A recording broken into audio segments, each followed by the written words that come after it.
Good morning students. कल की video में अपन पढ़ रहे थे हेलो एल्केन हेलोइन बनाने की विधियां, और उसमें अपने हाइड्रोकार्बन से चल रही थी। लास्ट पॉइंट था X2 के योग से अभिक्रिया हो गई थी, लास्ट था हेलो अम्लों के योग से। और उसी में अपने जो इम्पोर्टेंट रूल पढ़ेंगे वो है अपने मार्कोनिकॉफ का रूल। तो वो आज अपन स्टार्ट करेंगे एल्कीनों में हेलो अम्लों के योग से हेलो एल्केन या हेलोइन कैसे बनाई जाती है। देखिए नेक्स्ट जो अपना टॉपिक है, आज का जो टॉपिक है अपना वो है हेलो अम्लों के योग से। हेलो अम्लों के योग से बहुत इंपॉर्टेंट नियम रिएक्शन है, क्योंकि यहाँ पर एक रूल पढ़ेंगे अपन मार्कोनिकॉफ का नियम, या मार्कोनिकॉफ भी इसे कह देते हैं। मार्कोनिकॉफ का नियम, ये लीजिए मार्कोनिकॉफ का नियम इंपॉर्टेंट है, इसको देखो ढंग से पढ़ता है अपन। तो इसको समझने से पहले अपन सबसे पहले पढ़ेंगे भाई एल्कीन किस प्रकार की होती है, क्योंकि ये असमित एल्कीन पर लागू होता है। तो अपन सबसे पहले पढ़ते हैं, देखिए एल्कीन। तो कार्बन कार्बन डबल बॉन्ड जो है, कार्बन कार्बन डबल बॉन्ड, उसको अपन एल्कीन कहते हैं। और इस एल्कीन से किस प्रकार के समूह जुड़े हुए हैं उस आधार पर एल्कीन को दो भागों में बांटते हैं। तो सममित एल्कीन सिमेट्रिकल, और दूसरी है एसिमेट्रिकल या असममित एल्कीन। ये अब होती क्या है देखो समझना। सममित एल्कीन की बात करें, जब कार्बन डबल बॉन्ड कार्बन के दोनों ओर समान ग्रुप जुड़े हुए हों, CH2 ये सममित एल्कीन कहलाएगी। ऐसे ही देखिए CH3 CH double bond CH3, ये सममित एल्कीन में आता है, क्योंकि ये जो कार्बन कार्बन डबल बॉन्ड है उसके दोनों ओर सिमिलर एनवायरनमेंट है। इसी प्रकार बात करते हैं असमित एल्कीन की, जब कार्बन कार्बन डबल बॉन्ड के दोनों ओर सिमिलर एनवायरनमेंट नहीं हो। जैसे मान लीजिए यहाँ दो हाइड्रोजन है, यहाँ पर एक हाइड्रोजन एक CH3 है, तो इसको अपन क्या बोलेंगे, असममित एल्कीन। क्या बोलेंगे इसे, असममित एल्कीन। अब बात करते हैं अपन हेलो अम्लों के योग से। तो देखिए समझना क्या है, ये उतार लिया होगा आपने। देखिए अपन बात करते हैं हेलो अम्लों के योग से। तो देखो समझना, यहां पर यदि अपन सममित एल्कीन लेते हैं CH2 डबल बॉन्ड CH2, और इसकी अपन हेलो अम्ल के साथ HX के साथ अभिक्रिया करवाते हैं। HX मतलब समझते हो आप हेलोजन है। तो यहां पर क्या होगा, ये प्लस माइनस इलेक्ट्रॉन इसलिए योगात्मक अभिक्रिया दर्शाएगा। तो कहीं पर भी जोड़ सकते हैं अपन, H को चाहे यहां जोड़ दो या यहां जोड़ दो, कहीं भी, दोनों तरफ सिमिलर एनवायरनमेंट है। तो मान लीजिए अपन ने यहां जोड़ दिया H और CH2X, इस प्रकार से हो जाएगा। और यदि X यहां पर उड़ता है तो भी प्रोडक्ट पे कोई प्रभाव नहीं पड़ेगा, सिमिलर प्रोडक्ट बनेंगे। लेकिन यदि यहां पर इस प्रकार की एल्कीन हो, CH3 CH double bond CH2 plus HX, तो यहां पर देखो क्या होगा, यहां पर अपने मार्कोनिकॉफ का नियम लागू होगा। असममित एल्कीन आ गई, और असममित एल्कीन पर जब हेलो अम्ल का योग करवाते हैं तो अभिकर्मक का अधिक ऋणात्मक या ऋणावेशित भाग, जैसे मान लीजिए ये हेलो अम्ल है, यहाँ पर H प्लस है, तो ये X क्या होगा, ऋणात्मक भाग होगा। अभिकर्मक का ऋणावेशित भाग एल्कीन में भी कार्बन कार्बन डबल बॉन्ड के उस कार्बन से जुड़ेगा जहां पर हाइड्रोजन की संख्या क्या होगी, उसी को अपन कहेंगे मार्कोनिकॉफ का नियम। ये अपने को ढंग से याद रखना, क्योंकि बोर्ड एग्जाम में बहुत बार यहाँ से प्रश्न पूछे जा चुके हैं। वो प्रश्न भी सॉल्व करवाएंगे इस टॉपिक को पूरा होने के बाद में। तो देखिए दो कंडीशंस है, मतलब दो प्रकार के प्रोडक्ट बनेंगे, लेकिन जो मेजर होगा वो मार्कोनिकॉफ के नियम अनुसार होगा। CH तो अभिकर्मक का ऋणात्मक भाग कहाँ उड़ेगा, यहाँ पर जहां पर हाइड्रोजन की संख्या कम होगी, तो ये हो गया X, और यहाँ पर क्या आ गया CH3, हाइड्रोजन यहाँ उड़ जाएगा। लेकिन दूसरी संभावना भी रहेगी, CH3 CH2 CH2X, लेकिन ये जो मात्रा है वो होगी कम, और जो मेजर प्रोडक्ट होगा वो होगा अधिक, मतलब अधिक मात्रा में, या ये जो है वो मार्कोनिकॉफ के नियमानुसार प्राप्त होगा। इसी को अपन क्या कहते हैं, मार्कोनिकॉफ का नियम। तो क्या हो गया मार्कोनिकॉफ का नियम, कि जब असममित एल्कीन पर हेलो अम्ल का योग करवाते हैं तो अभिकर्मक मतलब एल्कीन के साथ ये जो अटैक कर रहा है अटैकिंग स्पीसीज जो है, अभिकर्मक का ऋणावेशित भाग मतलब अधिक विद्युत ऋणी भाग एल्कीन के उस कार्बन से जुड़ेगा जहां हाइड्रोजन की संख्या क्या होगी, कम होगी। इसी को मार्कोनिकॉफ का नियम कहते हैं। और इसका एक उल्टा है, जब यदि मान लीजिए यहां पर HBr हो और पेरोक्साइड हो, तो वहां पर इसका उल्टा रूल लागू होगा जिसको अपन कहेंगे एंटी मार्कोनिकॉफ। उसके केसेस भी अपन पढ़ेंगे। तो देखिए ये रिएक्शन तो आपने लिख ली होगी। अब अपन पढ़ते हैं, देखो मार्कोनिकॉफ का नियम स्टेटमेंट वाइज लिख लेते हैं। बेसिकली वैसे 11th में दे रखा था, इसका रिवीजन कर लेते हैं। तो देखिए बात करते हैं अपन मार्कोनिकॉफ के नियम।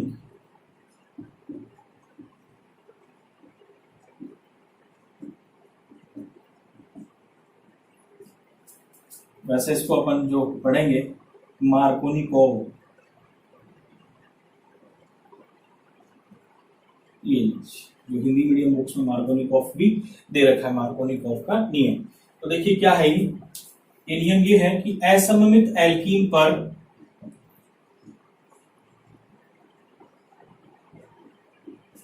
अभिकर्मक का ऋणावेशित भाग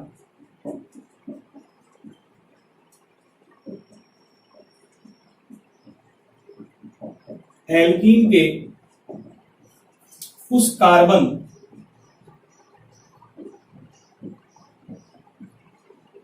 से जुड़ता है जहां पर हाइड्रोजन की संख्या कम होती है, जहां पर हाइड्रोजन की संख्या कम होती है। ये लीजिए, देखो दोबारा से रिपीट करता हूं। असममित एल्कीन बता ही दिया मैंने। अभिकर्मक मतलब यहां पर अपन किसकी बात करेंगे, हैलो अम्ल HX की। अभिकर्मक का ऋणावेशित भाग मतलब हैलोजन की बात करेंगे, HX में भी किसकी, हैलोजन की। एल्कीन के उस कार्बन से जुड़ता है जहां पर हाइड्रोजन की संख्या कम होगी, तो वहां पर अपन जोड़ देंगे, मुख्य उत्पाद वो प्राप्त होगा। इसी को अपन कहेंगे मार्कोनिकॉफ का नियम। और इसको अपन इस प्रकार से, जो भी अपन एग्जांपल पढ़ा, या तो ऐसे या इस प्रकार से RCH double bond CH2 HX ले लिया है। अब यहाँ पे अपन क्या करेंगे, इसका योग करवाएंगे। तो मार्कोनिकॉफ के नियमानुसार क्या होगा, अभिकर्मक का ऋणावेशित भाग कहां उठेगा, जहां हाइड्रोजन की संख्या कम है, तो यहाँ पर कम है। तो इस प्रकार से ये प्रोडक्ट बन जाएगा RCHX और ये बन गया CH3 प्लस दूसरे प्रोडक्ट की संभावना होगी, वो भी अपन लिखेंगे RCH2CH2X। इस प्रकार से होगा। अब इसी का एक विपरीत नियम है जिसको अपन कहते हैं एंटी मार्कोनिकॉफ का नियम।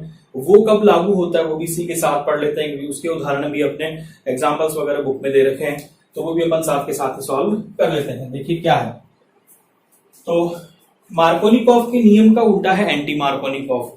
वहां पर क्या हो जाएगा कि असममित एल्कीन पर हैलो अम्ल का योग या अभिकर्मक का ऋणावेशित भाग एल्कीन के उस कार्बन से जुड़ेगा जहां पर हाइड्रोजन की संख्या एंटी मार्कोनिकॉफ में अधिक होगी, तो वहां पर जुड़ेगा कौन, अभिकर्मक का ऋणावेशित भाग। अब तो देखिए कहां पर लागू होगा, अपने को तो प्रश्न से अभी मतलब है क्योंकि अपना इसका डिटेल इतना नहीं दे रखा है 12th में, फिर भी अपने को इतना ध्यान होना चाहिए कि जब HBr और पेरोक्साइड हो तभी एंटी मार्कोनिकॉफ का नियम लागू होगा, अन्यथा मार्कोनिकॉफ का नियम लागू होगा किस पर, असममित एल्कीन पर। देखिए इसको अपन समराइज तरीके से ऐसे भी इस प्रकार से भी लिख सकते हैं, वो भी देखिए।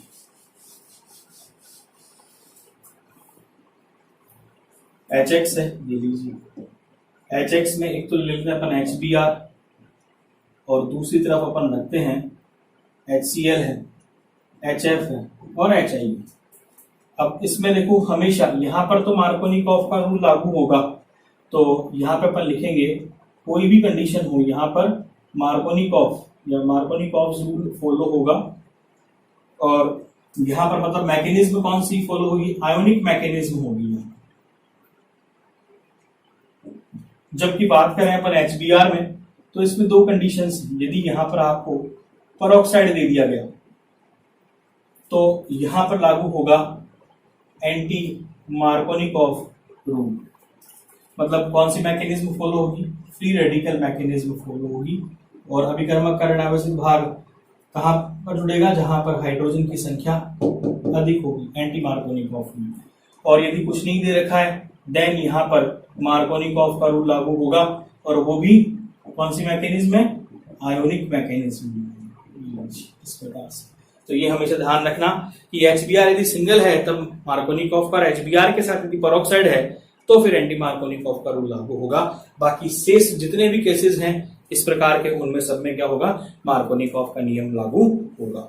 अब अपन देखो पढ़ते हैं ऐसे एग्जाम्पल्स जो अपनी एग्जाम में, बोर्ड एग्जाम में पूछे गए हैं। कॉम्पिटिशन्स के लिए बहुत इंपॉर्टेंट है, बहुत सारी रिएक्शंस इस टॉपिक से संबंधित है जो पूछी जाती है एग्जाम में, तो उनको देखो बड़े इजी गोइंग तरीके से अपन पढ़ते हैं।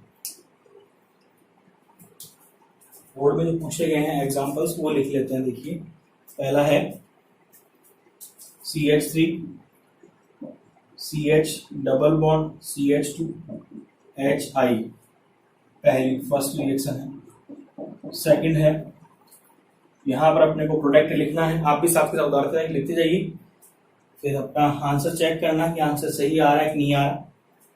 सेकंड रिएक्शन है R CH double bond CH2 HBr, और फिर अपने दे रखा है यहाँ पर परऑक्साइड। परऑक्साइड में ROR भी दे सकते हैं आपको, और फिर मतलब दो ऑक्सीजन सिंगल बॉन्ड के द्वारा अटैच्ड हो गया आपस में, तो परऑक्साइड हो गया। हाइड्रोजन परऑक्साइड हो सकता है, मे बी इस प्रकार से परऑक्साइड भी दिया हुआ हो सकता है। ये जो अपने प्रश्न है, ये HI वाला जो प्रश्न है वो तो 2015 BSER board of secondary education 2015 में पूछा गया था, और ये अपने जो प्रश्न है वो 2018 में पूछा गया। मतलब यहां से प्रश्न आते हैं, ठीक है ना। अब देखिए पहले मैं प्रश्न सारे लिखवा देता हूं, उससे आपको भी सॉल्व करने का टाइम मिल जाएगा। इसके बाद में है अपने एक ये एग्जांपल है इस प्रकार से, double bond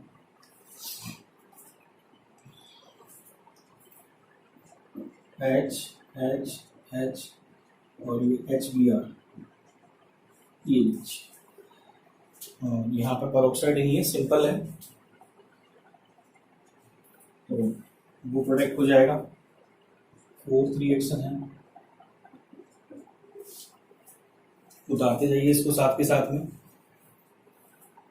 CH3 CH2 CH double bond CH2 plus HCl, इसमें भी अपने को प्रोडक्ट बनाना है। और एक और रिएक्शन है, देखिए छठा एग्जांपल जो है अपने, सॉरी पांचवा एग्जांपल जो है अपने इस प्रकार से दे रखा है, CH2 CH double bond CH2, और इसकी अपन ने विक्रिया करवा रखी है HBr के साथ में, प्लस HBr, और यहाँ पे लिख देते हैं परऑक्साइड। ये देखिए सबसे पहला प्रश्न है, एल्कीन असममित है, HI दे रखा है, ठीक है, और कोई कंडीशन नहीं है, तो मैंने बोर्ड ऑफ सेकेंडरी एजुकेशन ऐसे लिखा है, कोई कंडीशन नहीं है। इसका मतलब क्या होगा, मार्कोनिकॉफ का नियम लागू होगा, मतलब अभिकर्मक का ऋणावेशित भाग एल्कीन के उस कार्बन पर जुड़ेगा जहां हाइड्रोजन की संख्या कम होगी, तो अभिकर्मक कौन सा है, HI, इसका ऋणावेशित भाग कौन सा है, I, कहां पर जुड़ेगा, जहां हाइड्रोजन की संख्या कम होगी, मतलब CH पर, तो प्रोडक्ट ये बन जाएगा। अपने मेजर प्रोडक्ट बना रहा हूं मैं यहाँ पर, माइनर तो आप बना लोगे, तो CH3 CHI और यहाँ पे हो जाएगा CH3। इसी प्रकार अपन HBr की बात करें तो यहाँ पे परऑक्साइड दे दिया, देखो इसका मतलब एंटी मार्कोनिकॉफ का रूल लागू होगा। अब एंटी मार्कोनिकॉफ का रूल क्या होता है, मार्कोनिकॉफ का उल्टा, मतलब अभिकर्मक का ऋणावेशित भाग ये एल्कीन के उस भाग पर जुड़ेगा या उस कार्बन पर जुड़ेगा जहां पर हाइड्रोजन की संख्या अधिक होगी, मतलब यहाँ पर मैं मेजर प्रोडक्ट बना रहा हूँ इन रिएक्शंस में R, तो यहाँ पे क्या हो जाएगा CH2 CH2Br, ये मेजर प्रोडक्ट बना रहा हूँ मैं, माइनर इसके साथ आप बना सकते हो आराम से। ऐसी बात करते हैं अपन HBr, लेकिन यहाँ पर देखो कोई कंडीशन नहीं है और यहाँ पर कंडीशन नहीं है, तो अभिकर्मक का ऋणावेशित भाग मतलब ब्रोमीन कहां जुड़ेगी, जहां पर हाइड्रोजन की संख्या कम होगी। तो कार्बन डबल बॉन्ड कार्बन ये है, यहाँ पर एक हाइड्रोजन है और यहाँ पर कितनी है, 2 है, तो ब्रोमीन कहां जुड़ेगी, जहां पर हाइड्रोजन की संख्या 1 है। तो इस प्रकार से अपने प्रोडक्ट बन जाएगा, ये लीजिए CHBr और ये अपने हो गया CH3, क्योंकि 2 हाइड्रोजन है, एक जुड़ जाएगा तो यहाँ पर हो जाएगा CH3। यहाँ पर कौन सा, मार्कोनिकॉफ के नियमानुसार एडिशन हो रहा है। इस वाले केस में यदि अपन बात करें तो यहाँ पर वही क्या होगा, अभिकर्मक का ऋणावेशित भाग कहां जुड़ेगा, मार्कोनिकॉफ का नियम है, क्योंकि परऑक्साइड है नहीं, HBr नहीं है, तो यहाँ पर जुड़ जाएगा, तो ये बन जाएगा अपने CH3 CH2 CH, यहाँ पर जाएगा Cl और फिर हो जाएगा CH3। इसी प्रकार अपन इस वाले केस की बात करें अपने को सिर्फ ये देखना है इसके साथ में लगेज में क्या है उससे अपने को मतलब नहीं है, अपने को एल्कीन दिखनी चाहिए और एल्कीन से जुड़ने वाला या अभिकर्मक आक्रमण करने वाली जो स्पीसीज है उसका पता होना चाहिए। और यदि वो HBr है तो उसके साथ परऑक्साइड है, उसका ढंग से विशेष याद रखना, पर वहां पर एंटी मार्कोनिकॉफ है। बाकी शेष सभी रिएक्शंस में कौन सा रूल लागू होगा, मार्कोनिकॉफ का नियम। तो यहाँ पर देखो HBr भी है, परऑक्साइड भी है, दोनों साथ साथ में है, इसका मतलब काम क्या होगा, उल्टा होगा। तो यहाँ पे क्या हो जाएगा, देखिए CH2 फिर Br क्या उठेगा यहाँ पर, जहां पर हाइड्रोजन की संख्या ज्यादा होगी। तो यहाँ पर क्या उठ जाएगा, हाइड्रोजन CH2, ये बन गया CH2Br। ये आपके हो गया मार्कोनिकॉफ एंटी मार्कोनिकॉफ से संबंधित जितने भी महत्वपूर्ण प्रश्न थे वो मैंने बोर्ड एग्जाम के हिसाब से एज वेल एज कंपटीशन के हिसाब से भी समझा दिए हैं। अब ऐसे प्रश्नों में आई थिंक गलती नहीं होनी चाहिए। ये अपने हो गया हैलो अम्ल के योग से। तो जब अपन एल्कीन की हैलो अम्ल के द्वारा हैलो अम्ल से अभिक्रिया करवाते हैं तो मार्कोनिकॉफ के नियम के अनुसार हैलो एल्केन का निर्माण होता है। इसके बाद में देखिए, तो देखिए मार्कोनिकॉफ का नियम अपना पूरा हो गया था। अब अपन पढ़ेंगे एल्कोहल से अभिक्रिया कंप्लीट हो चुकी है, हाइड्रोकार्बन से 4 रिएक्शंस थी वो अपन ने कंप्लीट करवा चुके हैं अपन, या कंप्लीट आपकी हो चुकी है। फिर है हैलोजन विनिमय द्वारा, लास्ट थर्ड टाइप है हैलो एल्केन व हैलोजन बनाने की विधियों में से लास्ट रिएक्शन है हैलोजन विनिमय द्वारा। बहुत इंपॉर्टेंट रिएक्शन है क्योंकि 2 बार बोर्ड एग्जाम में यहाँ से प्रश्न, दो क्या मतलब रिसेंटली जो 2 to 5 7 ईयर है उनमें 2 बार ये एग्जाम में प्रश्न पूछा जा चुका है। तो देखिए किस प्रकार से है, इसमें 2 रिएक्शंस अपन पढ़ेंगे। एक है अपने फिंकेलस्टाइन अभिक्रिया, फिंकेलस्टाइन अभिक्रिया, दोनों को साथ में पढ़ लेते हैं। तो फिंकेलस्टाइन अभिक्रिया है और दूसरी है अपने स्वार्ट अभिक्रिया, स्वार्ट रिएक्शन। एक तो है अपने फिंकेलस्टाइन और सेकंड रिएक्शन है अपने स्वार्ट अभिक्रिया।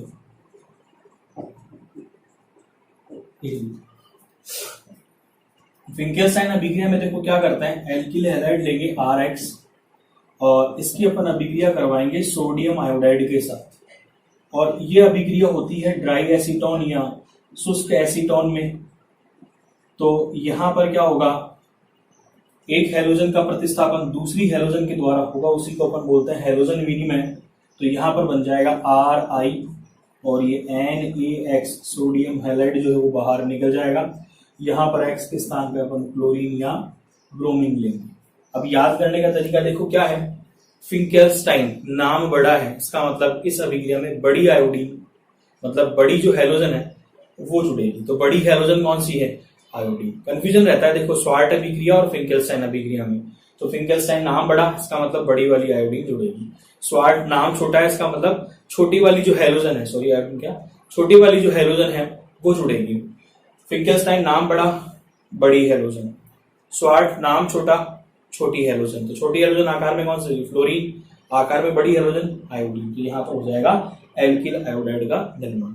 मैंने आपको लास्ट रिएक्शन जो पढ़ाई थी सेंड में उसमें बताया था कि जो पोटेशियम आयोडाइड का उसमें प्रतिस्थापन अपन ने पढ़ा था, बेंजीन डाइजीनियम क्लोराइड की जब पोटेशियम आयोडाइड से अभिक्रिया करवाते हैं तो आइडोबेंजीन बनता है। उससे मैं एक बात बताई थी कि ऐसी रिएक्शंस जिनमें फ्लोरीन और आयोडीन का योग होता है या प्रतिस्थापन होता है तो वो अपने आप में बहुत इंपॉर्टेंट रिएक्शंस हैं और उनको अपने को ढंग से याद रखना है। तो उसी प्रकार इस अभिक्रिया में एल्किल आयोडाइड बन रहा है, तो ये इसके बनाने की बेस्ट मेथड है। अब बात करते हैं अपन, यहाँ पर शुष्क एसीटोन क्यों लिया गया है। ये शुष्क एसीटोन जो है ये बनने वाला NaX जो है उसको क्या कर लेगा, अवक्षेपित कर लेता है, जिससे रिवर्ट रिएक्शन नहीं जाएगी, फॉरवर्ड डायरेक्शन में रिएक्शन होगी। अब बात करते हैं अपन स्वार्ट अभिक्रिया की। तो यहाँ पर अपन क्या लेते हैं, एल्किल हैलाइड और यहाँ पर अपन लेंगे धात्विक फ्लोराइड, धात्विक फ्लोराइड।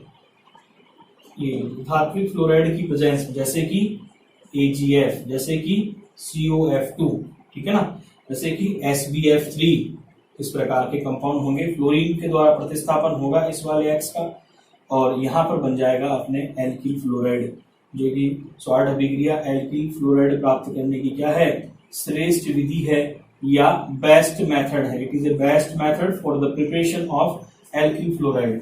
कौन सी रिएक्शन है? स्वार्ट अभिक्रिया। तो ये हो गई अपने हैलोजन विनिमय अभिक्रिया, जिसमें एक हैलोजन का प्रतिस्थापन दूसरी हैलोजन के द्वारा होता है। फर्स्ट वन फिंकेलस्टाइन अभिक्रिया, नाम बड़ा मतलब बड़ी वाली हैलोजन जुड़ेगी, प्रोडक्ट क्या बनेगा? Alkyl iodide.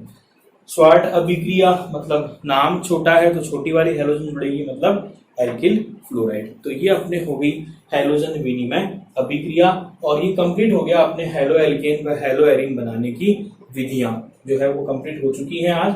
अब नेक्स्ट जो क्लास है उसमें अपन पढ़ेंगे हैलो एल्केन व हैलो एरीन की फिजिकल प्रॉपर्टीज। तो साथ के साथ पढ़ते रहना, इनको ढंग से याद करना। थोड़ा सा मैं एक बात और बता दूं कि ये जो प्रश्न था वो board of secondary education exam में 2019 में पूछा गया, और ये अपने 2017 में पूछा गया है। तो इसलिए इनको ढंग से याद रख लेना। फिर चैनल के साथ लगातार बने रहिए, रेगुलर केमिस्ट्री के टॉपिक पढ़ते रहिए। इसके लिए आप चैनल को सब्सक्राइब करें, लाइक करें और बेल आइकन दबाएं, जिससे कि आप रेगुलर आपके पास इन वीडियोस का नोटिफिकेशन आता रहे। Thank you.